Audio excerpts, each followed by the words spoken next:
Assalamualaikum warahmatullahi wabarakatuh. Kembali lagi di RK Diary Channel. Dan kali ini aku tidak akan membawakan sebuah musikalisasi puisi, tetapi di sini aku akan menceritakan sebuah sejarah Paskibraka. Lebih tepatnya bukan menceritakan ya, tetapi membacakan sejarah Paskibraka. Buat kalian yang belum tahu, silakan simak terus videonya. Tetapi kalau kalian udah tahu, maka share saja video ini biar semua tahu gitu ya. Oke, buat kalian yang ingin mendengarkan saja, silakan mendengarkan. Tetapi kalau kalian pengen membaca, ayo kita bareng-bareng baca bareng aku. Oke, kita lanjut ke slide berikutnya. Aduh, ada suara ayam, guys. Why? Nah, oke. Penggagas dan lahirnya Paskibraka. Gagasan Paskibraka lahir pada tahun 1946. Pada saat itu, ibu kota Indonesia dipindahkan ke Yogyakarta memperingati HUT Proklamasi Kemerdekaan RI yang ke-1.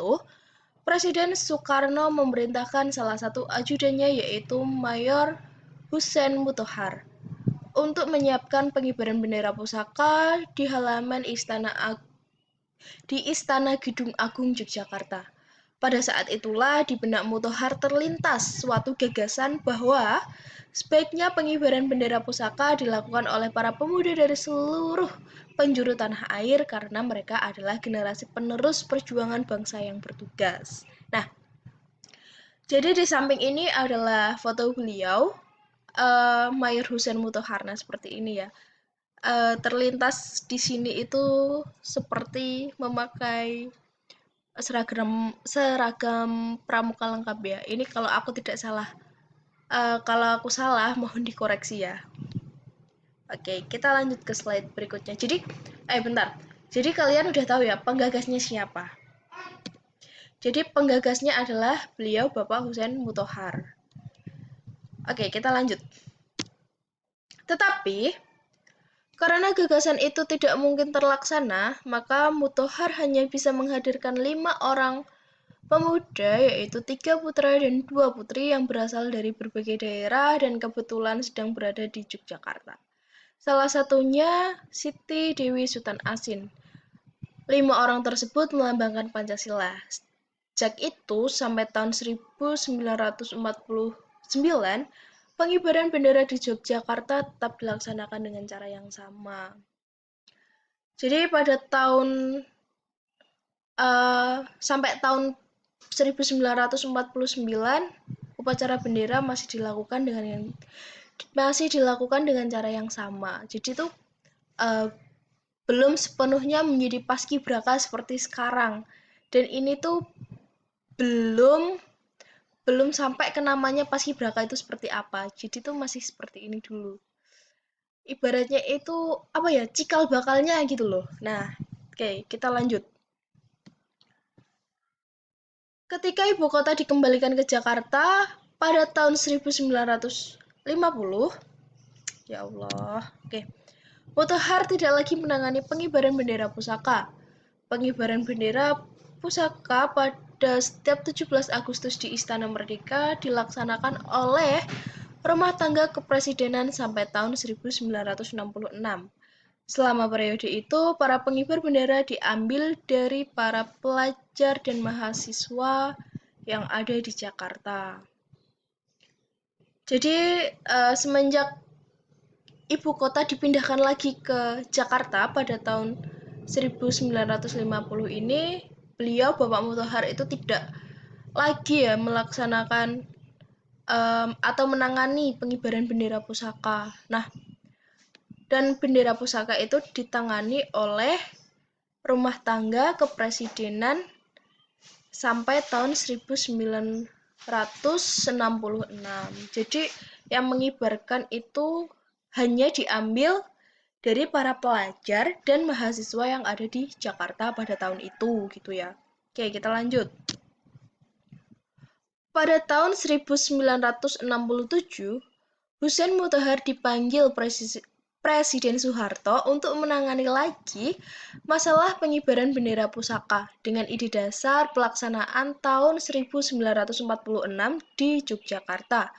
Beliau kemudian mengembangkan lagi formasi pengibaran menjadi 3 kelompok yang dinamai sesuai jumlah anggotanya, yaitu pasukan 17 atau pengiring atau pemandu, pasukan 8 pembawa bendera atau inti, dan pasukan 45 adalah pasukan pengawal.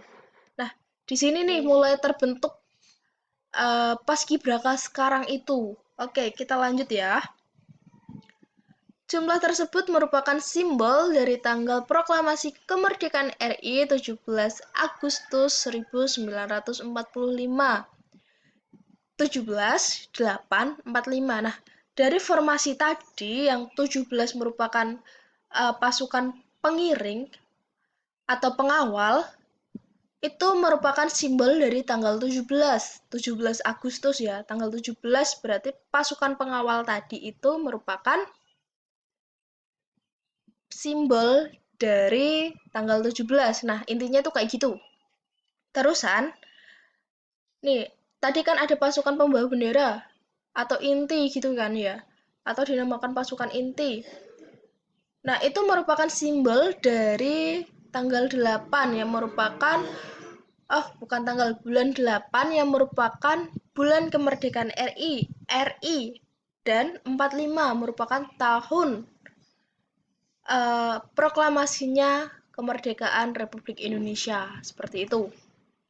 Jadi sekarang tahu ya, kalau formasi paskibraka banyak sekali itu orangnya, kalau tidak online itu barisnya itu berjejer gitu kalau aku lihat di TV.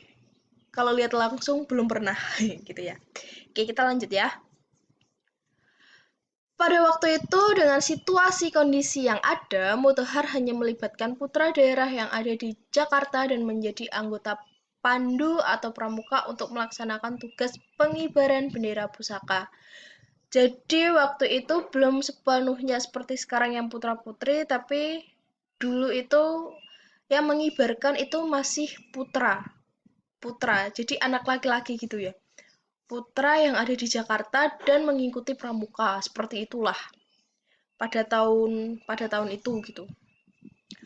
Oke, rencana semula untuk kelompok 45 atau pengawal akan terdiri dari para mahasiswa Akabri, generasi muda ABRI, namun tidak dapat dilaksanakan.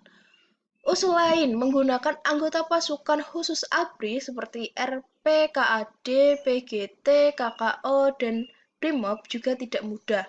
Akhirnya, diambil dari pasukan pengawal presiden atau Paswalpres yang mudah dihubungi karena mereka bertugas di lingkungan Istana Kepresidenan Jakarta. Mulai tanggal 17 Agustus 1968, petugas pengibar bendera pusaka adalah para pemuda utusan provinsi. Tetapi karena belum seluruh provinsi mengirimkan utusan sehingga masih harus ditambahkan oleh ex anggota pasukan tahun 1967. Ya. Jadi pada tahun 1968 pengibaran bendera itu sudah dilaksanakan oleh para pemuda dari seluruh bukan dari seluruh para pemuda utusan provinsi, tetapi belum sepenuhnya dari seluruh penjuru tanah air seperti itu. Oke, kita lanjut. Pada tanggal 5 Agustus 1967, di Istana Negara Jakarta berlangsung upacara penyerahan duplikat bendera pusaka merah putih dan reproduksi naskah proklamasi oleh Soeharto kepada gubernur atau kepala daerah tingkat 1 seluruh Indonesia. Bendera duplikat atau yang terdiri dari 6 carik kain mulai dikibarkan menggantikan bendera pusaka pada peringatan hari ulang tahun proklamasi kemerdekaan RI tanggal 17 Agustus 1969 di Istana Merdeka, Jakarta. Sedangkan bendera pusaka bertugas mengantar dan menjemput bendera duplikat yang dikibar atau diturunkan. Jadi pada tanggal dan tahun itu bendera pusaka yang asli atau yang dijahit oleh Ibu Fatmawati itu tidak lagi dikibarkan ya. Dan sekarang itu sudah menggunakan bendera duplikat. Nah, bendera duplikat itu apa? Yaitu tadi yang sudah tidak yang tidak dijahit sendiri oleh Ibu Fatmawati, tetapi mungkin sekarang itu bukan mungkin ya, tapi sekarang itu sudah dimuseumkan kali ya. Oke, lanjut. Mulai tahun 1969, anggota pengibar bendera pusaka adalah para remaja siswa SLTA setanah air Indonesia yang merupakan utusan dari seluruh provinsi di Indonesia dan tiap provinsi diwakili oleh sepasang remaja putra dan putri. Nah, pada tahun 1969 ini, para pengibar bendera itu sudah seluruhnya dari seluruh penjuru tanah air. Nah, di sini nih sudah mulai terbentuk nih, udah lengkap lah formasinya sesuai gagasan beliau Bapak Mayor Mutahar tadi. Kita lanjut.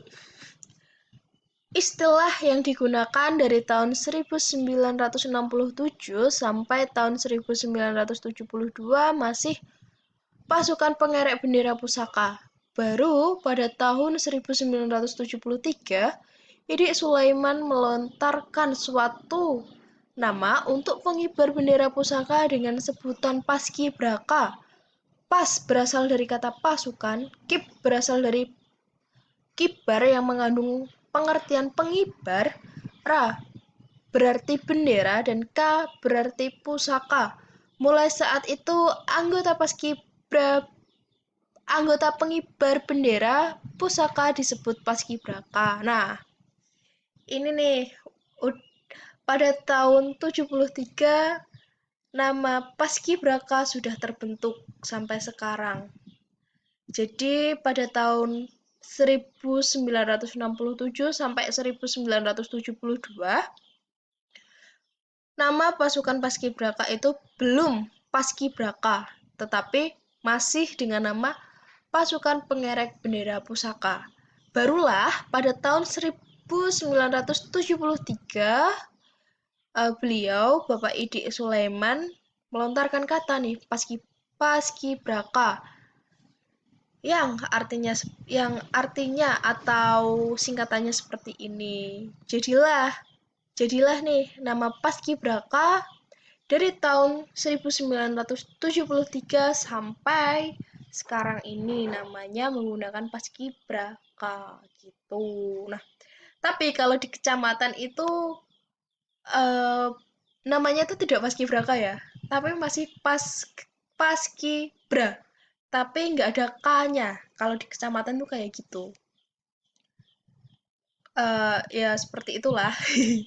Oke, kalau kalian pengen informasi lebih lanjut, kalian bisa searching sendiri ya. Dan di sini aku udah mengasihkan sumber-sumbernya yang dari aku baca, terutama di sini ya. Di sini itu aku ambilnya di Wikipedia. Di Wikipedia itu masih banyak banget sebenarnya perkembangannya, dan pokoknya masih banyak banget. Kalau kalian pengen baca, silakan baca sendiri ya, buat menambah pengetahuan tentang sejarah kalian. Pokoknya buat menambah koleksi sejarah kalian lah. Pokoknya kayak gitu. Oke. Oke, jadi terima kasih sudah mendengarkan, udah bersama aku menyimak video ini.